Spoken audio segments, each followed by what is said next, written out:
Okay, अब हम देखेंगे कि हमारे पास जो सॉफ्ट सेट थ्योरी है ना, उसमें हम जो रिसर्च है वो किस तरह से उसको परफॉर्म करेंगे।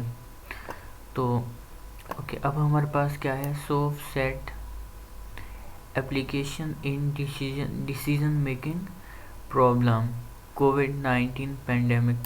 अब हमारे पास जो रिसेंट रिसर्च है ना, वो किसके बारे में है कि फ़िलहाल जो हमारे पास कोविड-19 है, इसके बारे में जो हमारे रिसेंट रिसर्च है इसके बारे में जारी है।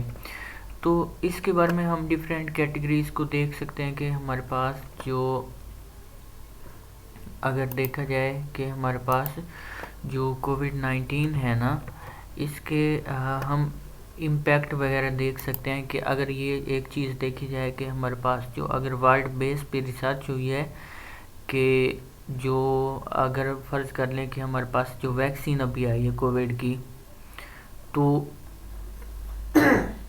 तो वो पहले किसको सप्लाई होगी, कितने कंट्रीज़ को जाएगी, तो उसके बारे में हम इसको सॉफ्ट सेट या फजी या जो हमारे पास दूसरे उसके कंसेप्ट होते हैं उसको इस्तेमाल करके इसको देख सकते हैं। अभी एक हमारे पास आर्टिकल है जो कि पेपर पब्लिश हुआ था आलोचना चक्र जर्नल में, ये मेरे ख्याल से इंडिया का है।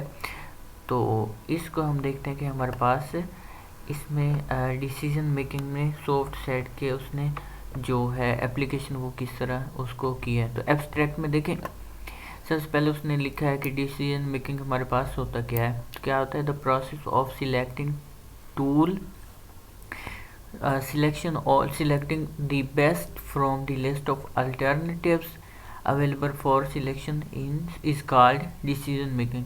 अब ये इसी तरह होगा कि अगर हमारे पास कोई ऑप्शन है तो उनमें से, मतलब हम अगर वैक्सीन लेना चाहते हैं तो उसमें से क्या हम बेस्ट प्रोसीजर इख्तियार करें।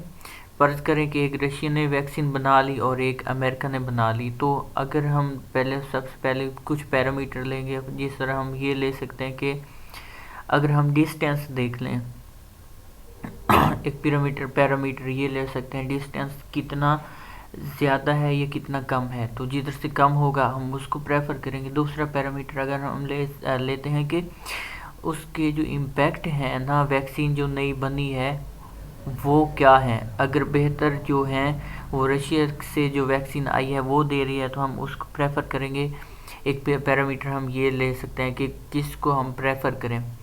तीसरा हम ये ले सकते हैं कि कौन हमें जो वैक्सीन है वो बेस्ट प्राइस में दे रहा है, कि हमें किधर से जो वैक्सीन है अगर उनका जो इफ़ेक्ट है सेम है तो हम उसको प्रेफर करेंगे कि हमारे पास जिसका जो हमें उसको मतलब एक्सपेंसिव नहीं होगा। तो इस तरह के हम कुछ इस तरह के आगे एग्जाम्पल में भी उसने दिया होगा, जाके देखेंगे कि क्या हमारे पास इसके जो प्रोसीजर हैं वो होते हैं। ओके, अब हमारे पास क्या होता है, some time predefined parameters are not sufficient to take accurate decision। अब पैरामीटर का यही मतलब हमारे पास आ गया कि फ़र्ज करें हमने ये प्रेफर कर दिया कि उसका डिस्टेंस रशिया का कम है और अमेरिका का ज़्यादा है, तो हमें ये तो नहीं पता, हमने एक पैरामीटर को सिलेक्ट कर लिया, लेकिन इसके और भी कई पैरामीटर हो सकते हैं। मतलब हमारे पास जो रशिया से वैक्सीन आई है उसका इम्पैक्ट 80% है और जो हमारे पास अमेरिका से आई है उसका इम्पैक्ट ज़्यादा है, तो हम किसको प्रेफर करेंगे। इस पहला अगर एक ही पैरामीटर हम लें कि किसका सफ़र ज़्यादा है, कौन दूर है, तो वो पैरामीटर तो इस केस में सफिशेंट नहीं होगा, क्योंकि डिस्टेंस कम होने की वजह से ये तो नहीं होगा कि वैक्सीन भी अच्छी हो। तो डिफरेंट पैरामीटर्स हम ले सकते हैं और जो जो पैरामीटर्स हैं वो हमारे पास क्या होंगे, सफिशेंट नहीं होते, कि क्या हमें कुछ और पैरामीटर लेने की भी ज़रूरत होती है। अच्छा ओके, अब हमारे पास सम टाइम भी हमने देखा कि some time predefined parameters are not sufficient to take accurate decision in the solving general और रियल टाइम प्रॉब्लम। यही बात है कि अगर हमने कोई चीज़ सिलेक्ट करनी हो, फ़र्ज़ करें हमने बाज़ार से एक मोबाइल को परचेज़ करना है, तो हम उसका बैटरी टाइमिंग देख लेंगे, उसकी जो रैम है वो देख लेंगे, उसकी रोम जो है वो देख लेंगे, कुछ चीज़ें हम देख लेंगे। फ़र्ज़ करेंगे हमने 3 पैरामीटर सेट कर लिए। अब क्या हमें ये पता है कि उसको जो अगर इंटरनेट हम डाटा ऑन करते हैं तो क्या वो मोबाइल जो है वो हॉट तो नहीं हो जाता, या उसका जो प्रोसेसर वगैरह है उसका कोई इशू तो नहीं है, क्या वो हैंग तो नहीं हो जाता, क्या उस पे इंटरनेट जो है वो 4G सपोर्टेड है भी सही कि नहीं। तो इस तरह का मतलब क्या है कि हमें एट अ टाइम अगर मैं कोई चीज़ बाय कर रहा हूँ, ख़रीद रहा हूँ, तो मुझे सारे पैरामीटर, पहली बात तो ये मेरे माइंड में नहीं आएंगे। कुछ पैरामीटर है वो हो सकता है माइंड में आ गए, कुछ हो सकता है नहीं आएंगे। तो यही बात है कि जो भी हम पैरामीटर लेते हैं ना, सम टाइम वो हमारे पास सफिशिएंट नहीं होते, and hence there may be provisions to add more parameters to the existing set that may comes either as a new or generated from the processing of existing ones। अब ये मतलब है कि मेरे माइंड में अगर 5 आए तो 5 काफ़ी नहीं होंगे, सम टाइम हर सूरत में वो 5 काफ़ी नहीं होंगे, मुझे कुछ पैरामीटर और भी लेने पड़ेंगे। जितने मेरे पास पैरामीटर ज़्यादा होंगे उतना मैं डिसीजन मेकिंग में मुझे आसानी होगी।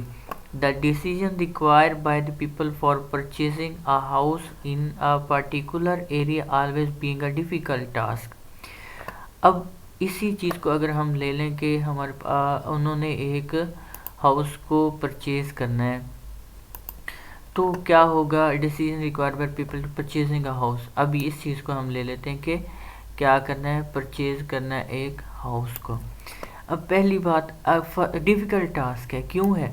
देखें, अगर मैं चाहता हूँ कि मैं एक हाउस ख़रीदूँ और मैं जाके देखता हूँ कि ये तो बड़ी अच्छी लोकेशन पे वाक़या है, लेकिन कुछ देर के बाद जब मैं उसमें कुछ टाइम स्पेंड करता हूँ तो मुझे जाके मालूम होता है इसमें तो काफ़ी प्रॉब्लम्स हैं।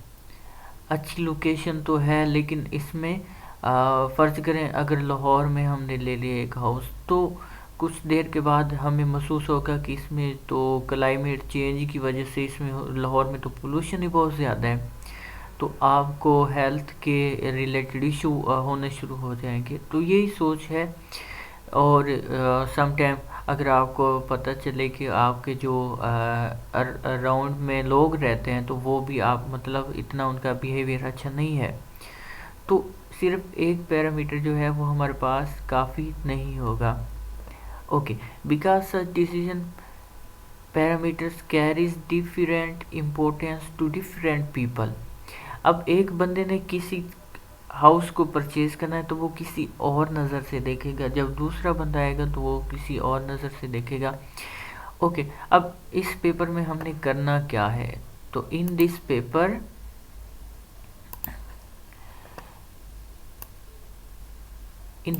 the study is focused on fuzzy soft set and how it will be helpful in effective and efficient decision making of the people in the short time.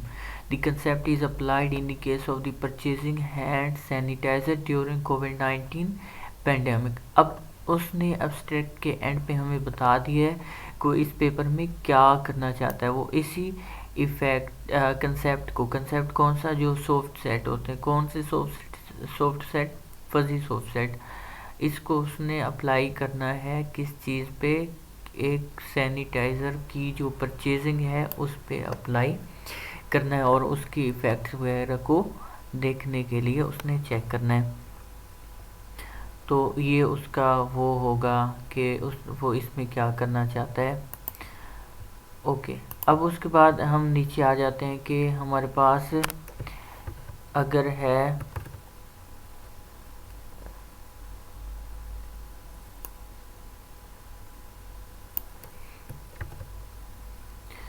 उसमें, अब वो कीवर्ड क्या ले रहा है कि वो हमारे पास ले रहा है कोविड-19 को ले रहा हैंड सैनिटाइजर्स को ले रहा है, सॉफ्ट सेट्स को ले रहा है, और फजी सॉफ्ट सेट्स को ले रहा है, और decision making.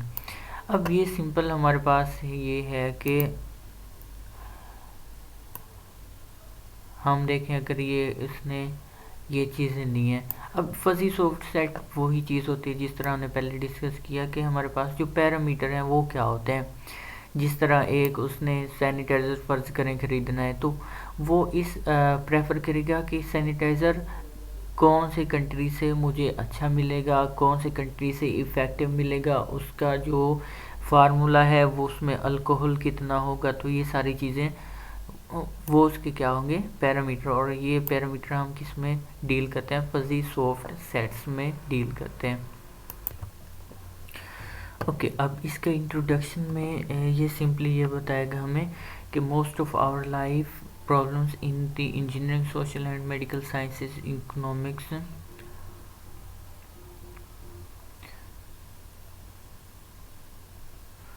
it is involve imprecise data and their solution involves the use of mathematical principles based on uncertainty and imprecision।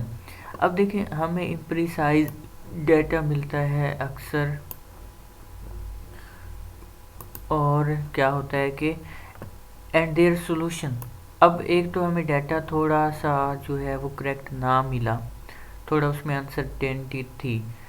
अब जब हम उनका सोल्यूशन फाइंड करते हैं, क्या करते हुए, मैथमेटिकल प्रिंसिपल्स को यूज़ करते हुए, बेस्ड ऑन अनसर्टेनिटी एंड इम्प्रिसिजन। अब देखिए जो हमारे पास अक्सर मैथमेटिकल टूल्स वगैरह होते हैं उनमें भी क्या होती है, अनसर्टेनिटी, या आप इसको कह सकते हैं थोड़ा उसमें वो गलती पाई जाती है। मतलब उसमें थोड़ा सा वो डायरेक्ट हमारे पास एग्जैक्ट वैल्यू नहीं होती, अप्रोक्सीमेशन हम इसको कह सकते हैं। अच्छा, to handle such uncertainty a number of the theories have been proposed for dealing with the such system in the effective way. Some of these are probability fuzzy sets, intuitionistic fuzzy sets, interval mathematics and rough set etc। अब ये हमारे पास उसने कुछ techniques दी हैं कि हमारे पास जो हमने ऊपर देखा कि हमारे पास जो प्रॉब्लम होते हैं उनसे उसने क्या कि उनको डील करने के लिए फजी सेट्स हमारे पास होते हैं। उसके बाद उसने क्या दिया हमें कि इंट्यूशनिस्टिक फजी हमारे पास ये सेट क्या होते हैं। अब इंट्यूशनिस्टिक फजी हमारे पास वो होते हैं जिसमें हमारे पास जो पैरामीटर है ना वो एक से ज़्यादा हो जाए। तो हमें अक्सर यही चीज़ मिलती है कि हम जो पैरामीटर हमारे पास होते हैं ना वो एक से हमें कई टाइम वो ज़्यादा लेने पड़ते हैं। Interval mathematics and rough set, अभी उसने कुछ कंसेप्ट हमारे पास दे दिए। ओके, उसके बाद हमारे पास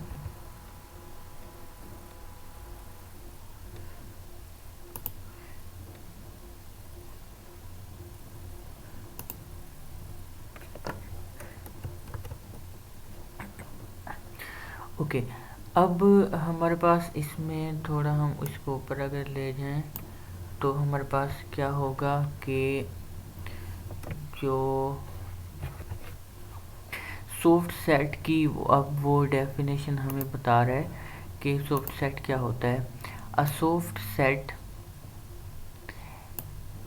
is a collection of, soft set हमारे पास क्या होता है, is a collection of approximate descriptions of an object। अब सॉफ्ट सेट हमारे पास किसको एक्सप्लेन करता है, अप्रोक्सीमेट डिस्क्रिप्शन किसी ऑब्जेक्ट की। Each approximate description has two parts. अब उसके टू पार्ट्स होते हैं, एक प्रिडिक्शन होती है जो हम कोई प्रिडिक्शन करते हैं, और दूसरा क्या होता है कि हम कोई ना कोई उसकी जो वैल्यू निकाल देते हैं, वो अप्रोक्सीमेट वैल्यू हम इसको कह सकते हैं, वो एक इसमें होगी। In classical mathematics we construct a mathematical model of an object and define the notion of exact solution of this model. Usually the mathematical model is too complicated and we cannot find the exact solution. अब कुछ mathematical model हमारे पास इस form के होते हैं कि हम उनका एग्जैक्ट सॉल्यूशन जो है वो फाइंड नहीं कर सकते. So in the second step we introduce the notion of the approximate solution and calculate the solution. In soft set theory we have the opposite approach to this problem. The initial description of object has an approximate nature and we do not need to introduce the notion of exact solution. The absence of any restrictions on the approximate description in soft set theory makes this theory very convenient and easy applicable in practice.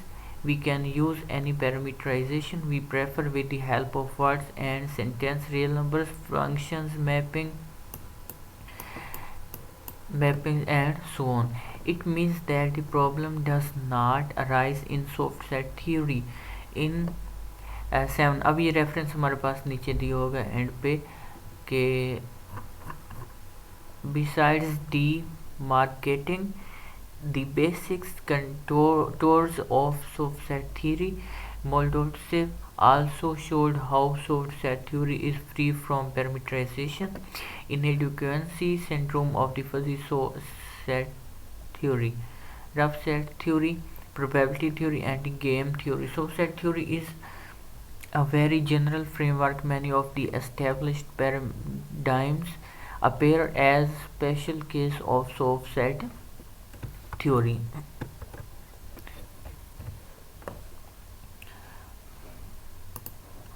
Okay अब वो कहता है कि application of subset theory in other discipline. अब ये थोड़ा introduction उसका दे रहा है.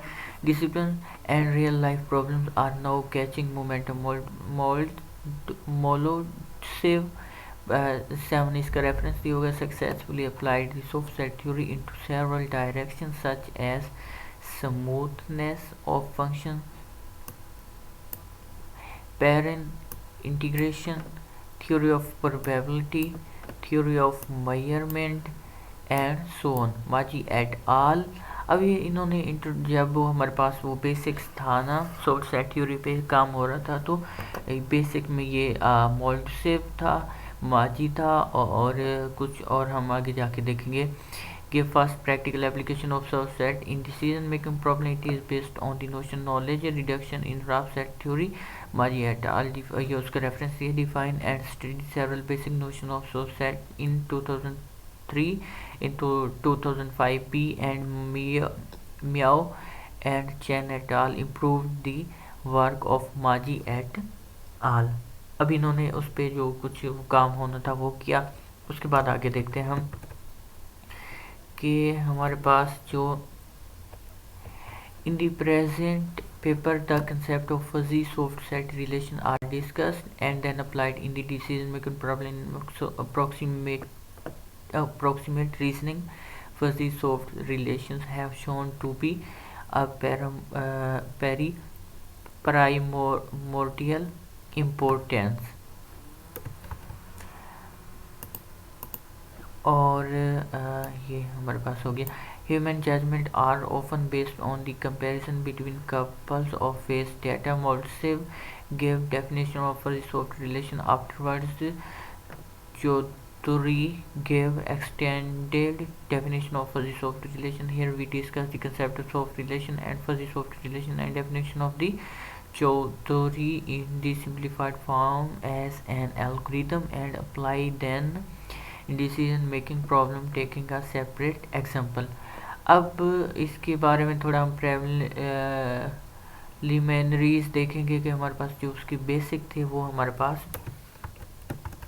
क्या थे. तो इसको देखते हैं. बेसिक्स हमारे पास जो थे वो क्या थे. Soft set theory is a generalisation of the fuzzy set theory that was proposed by Molodtsov in the 1999. अब उसने कुछ उस पर वो किया. सोफ्ट सेट थ्योरी को सोफ्ट इसीलिए कहते हैं कि हम इसमें पैरामीटर्स लेते हैं. तो okay. Formally a soft set over a universal set X and the set of parameter E. अब यूनिवर्सल सॉफ्ट सेट हम डिफाइन करने लगे हैं कि हमारे पास एक क्या होगा, एक्स सेट होगा, इसको हम यूनिवर्सल सेट बोलेंगे, और जो हमारे पास है एंड सेट ऑफ पैरामीटर्स ई। अब जो हमारे पास पैरामीटर पहले हमने शुरू में ही बात की थी कि क्या होता है कि अगर हमने एक सैनिटाइज़र लेना है तो वो मतलब उसके पैरामीटर हम क्या रखेंगे। अच्छा, अब सॉफ्ट सेट्स को हम इस तरह इससे डिनोट करेंगे, ये हमारे पास हो गया। ओके, अब हम नीचे थोड़ा आते हैं, इसको देखते हैं।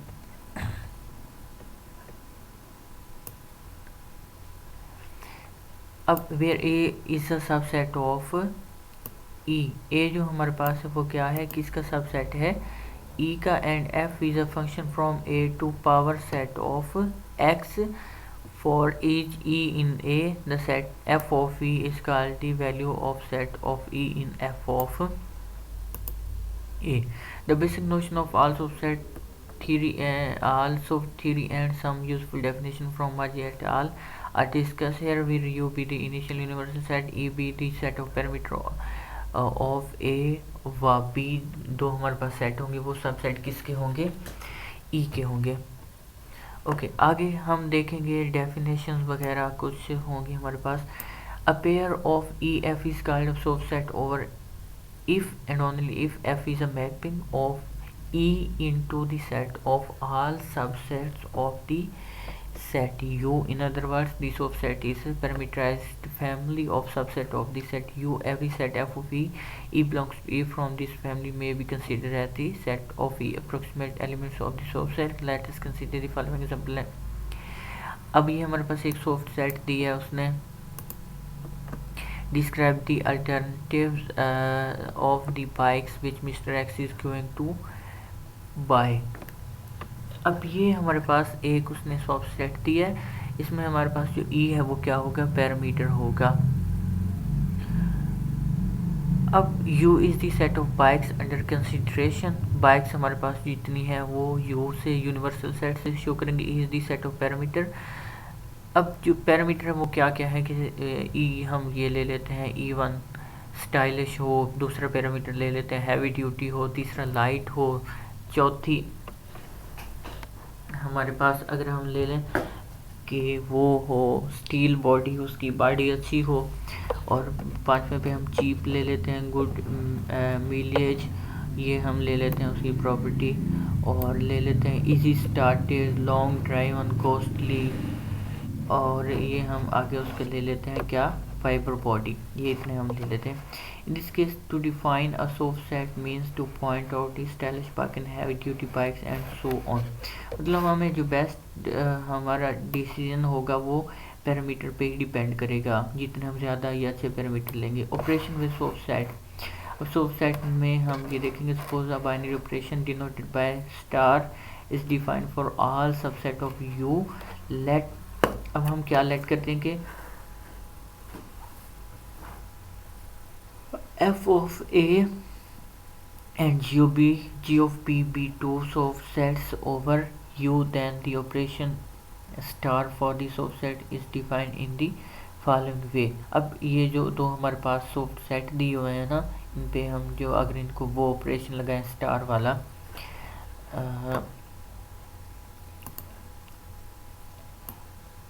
ये तो हमारे पास ये क्या होगा, एच अल्फ़ा बीटा हमारे पास एफ ऑफ ए, वो क्रॉस कह लें या उसको स्टार कह लें, जी ऑफ क्या होगा हमारे पास, बी होगा।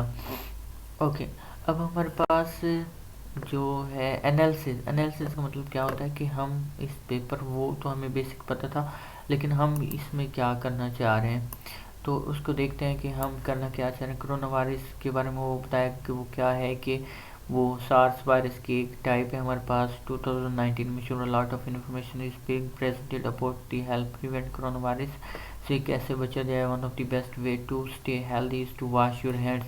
अब देखें वो अपना जो पॉइंट है ना वो बिल्ड कर रहा है कि अपने जो हाथ है वो सैनिटाइज़र और वाटर से धोएं।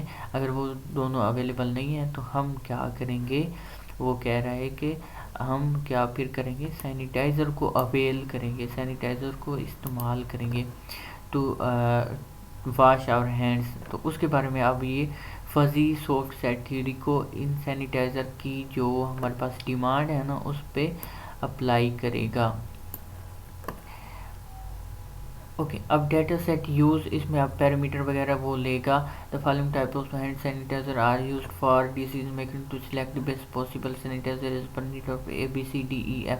अभी हमारे पास उसके पास ना कि कोई डिफरेंट कंपनीज के, फ़र्ज़ करें उसने क्या ले लिए, सैनिटाइज़र ले लिए, और उसकी प्रॉपर्टीज़ हैं कि अल्कोहल कितना, प्राइस कितनी हो, साइज़ कितना, फ्रेगरेंस कितनी हो, फोमिंग कितनी, family, skin type, frequently available वो है कि नहीं, ये सारे उसने ले लिए। The below analysis use soft set theory for decision making problem with the rough approach to select efficient sanitizer as per requirement of the customer.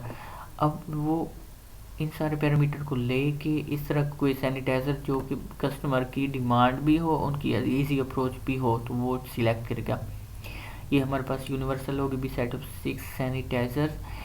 ये सैनिटाइज़र हमारे पास हो गया E alcohol, price, fragrance, foaming agent, family, safe, skin types and sensitiveness, frequency available, be the set of parameter. अब ये universal, ये हमारे पास क्या हो गया, parameter concept soft set F E, हमने कोई सॉफ्ट सेट लिया डिस्क्राइब्ड एफिशिएंसी ऑफ सैनिटाइजर। अब हम ये क्या करेंगे, पहले ये एम्प्टी जो एक हमने सॉफ्ट सेट ले लिया ना, अल्कोहल लिया, प्राइस ली, साइज लिया, fragrance.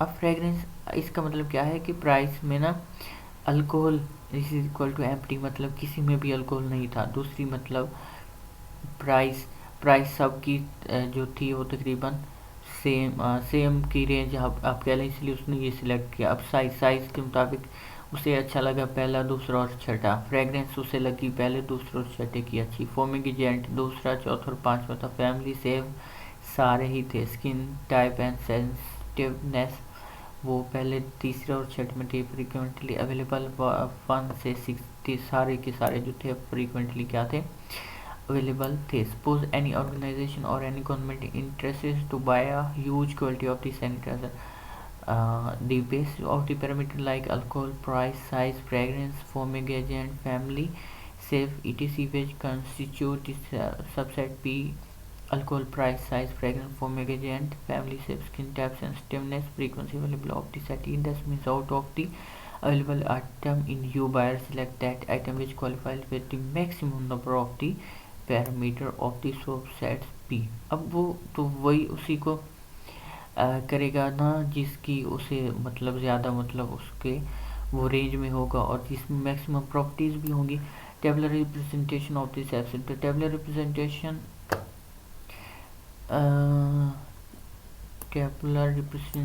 Of subset is almost similar representation in the form of binary tabular subset FP on the basis of the P of the choice parameter of Mr.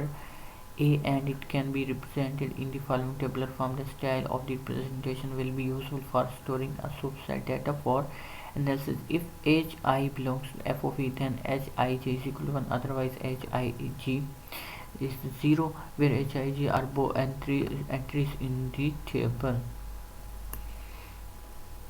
अब ये हमारे पास क्या है, यूनिवर्स है। ये क्या है हमारे पास, उसके पैरामीटर्स दिए हुए हैं।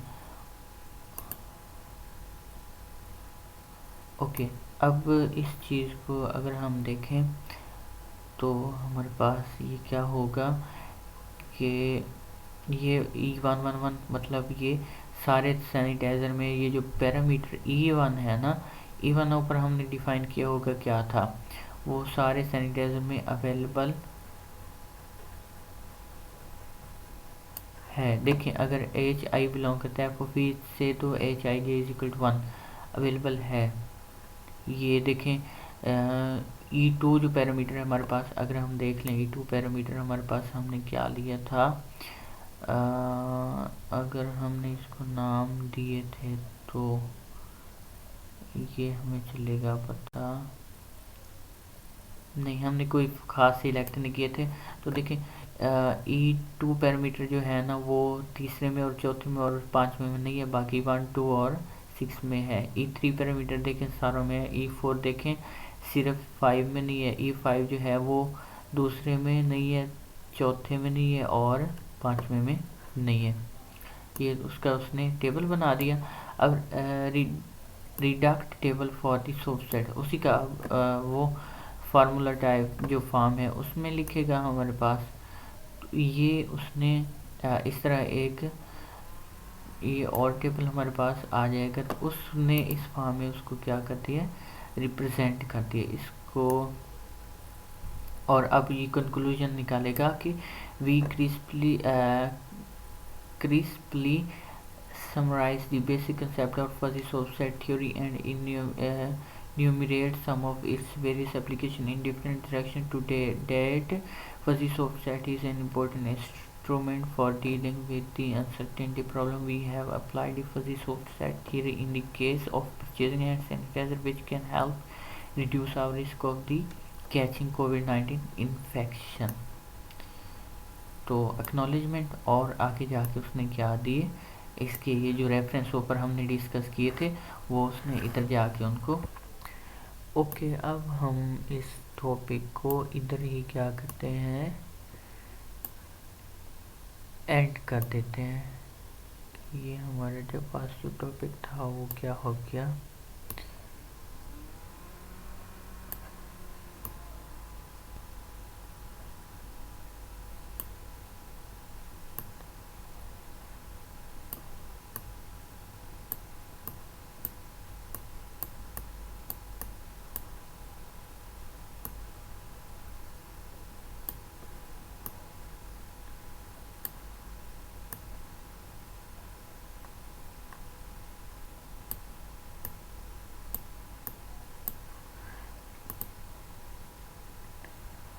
और आगे हम नया टॉपिक देखेंगे कि वो हमारे पास क्या होगा।